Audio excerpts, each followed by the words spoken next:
Now on 5, time to catch up with the latest world news, plus a roundup of today's sporting action.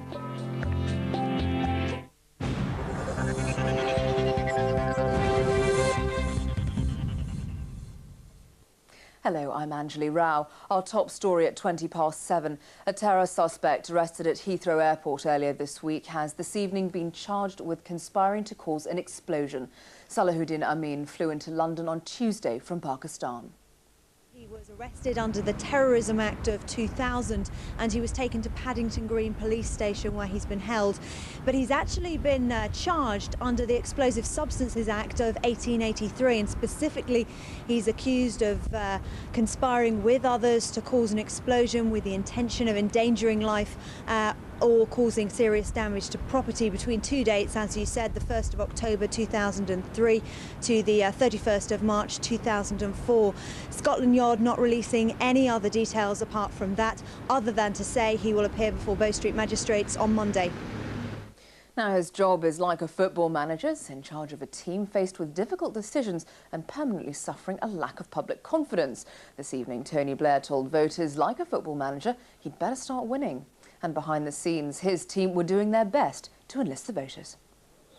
We've all been annoyed by inquiries from call centres, but what about this on a Saturday afternoon? Hi, Michael. How are you doing? It's John Reid here. Can you understand this Scottish accent? The Health Secretary on the line as Labour use any method to mobilise any potential supporter. And after the phone bank, the interactive Prime Minister's questions. This one by email. Does the Prime Minister feel like Sven-Göran Eriksson in charge of a decent team, but losing the confidence of his supporters? If so, how does he intend to get public confidence back? Better start winning then. But winning when? Can we please have that election date? They think that I absolutely do know, and I'm just not telling them. But in reality, you don't close off your options until you have to. So there's no, I mean, I can't say anything more than I've said to the media on it. Are you confident you're going to win? It only happens if people come out and vote for the government, for this government to carry on making progress. The activists here are not the problem, but the message from the leadership has been that complacency among Labour supporters out in the country could still lose the party the approaching election. Andy Bell, Gateshead, 5 News. Well, as all parties promised to get tough on immigration, it's emerged that the grandfather of Tory leader Michael Howard may have been an illegal immigrant. Mr. Howard made the revelation in a newspaper. Meanwhile, the results of Iraq's historic elections will be announced in a matter of hours. Millions turned out for the balloting last month, the first since Saddam Hussein was ousted from power. Turning to sport, and Chelsea Football Club's march to the Premiership title continued this afternoon. They overcame Everton by a 0-0 at Goodison Park. Champions League hopefuls Everton against champions-elect Chelsea. The first action came after 8 minutes from the head of Everton's James Beattie. The resulting red card was no Valentine. 10-man Everton frustrated the visitors, but there was no repeat of last week's goalless draw. Ida Gudjohnsen gave Chelsea a 1-0 victory. Moyes shook Mourinho's hand before the 90 minutes were up. A 12-point lead for Chelsea, but the final whistle hasn't blown yet on the Premiership season. Meanwhile, Middlesbrough and Bolton's hopes of Champions League football are still alive. They met at the Reebok this evening, but Borough keeper Mark Schwarzer kept the score goalless. James Pratt, 5 News. Fulham and Brentford have both booked their places in the 5th round of the FA Cup, while Tottenham are beating West Brom in their 4th round replay this evening. Jermaine Defoe scored twice for Spurs, who lead 3-1 at White Hart Lane. Rugby, and there were wins for Wales and Ireland in the Six Nations this afternoon. Tournament favourites Ireland beat Scotland by 40 points to 13 at Murrayfield. The Irish remain top of the Six Nations standings after winning both of their matches. And Wales beat Italy by 38 points to 8 in Rome. The Welsh scored 6 tries on their way to their 2nd win of the tournament. Now the biggest night of the year for the British film industry has arrived. Right now, hundreds of stars are at the BAFTA Awards in London as homegrown talent takes on all Hollywood can offer. Our reporter Layla Hayes is there. So Layla, dazzle us with who you've seen tonight.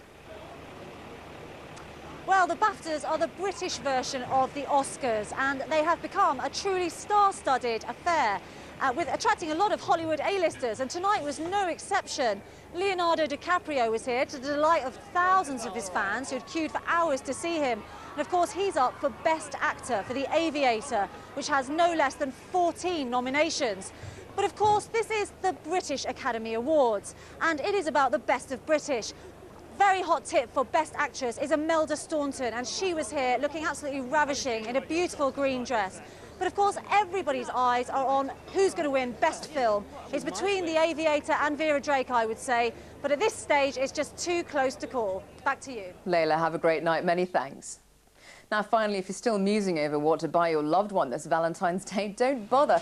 It seems fewer of us than ever before are spending money to show our love, preferring cheaper options like a homemade meal. Absolute skinflints, that's it. I'm back tomorrow at 1:05. Bye-bye.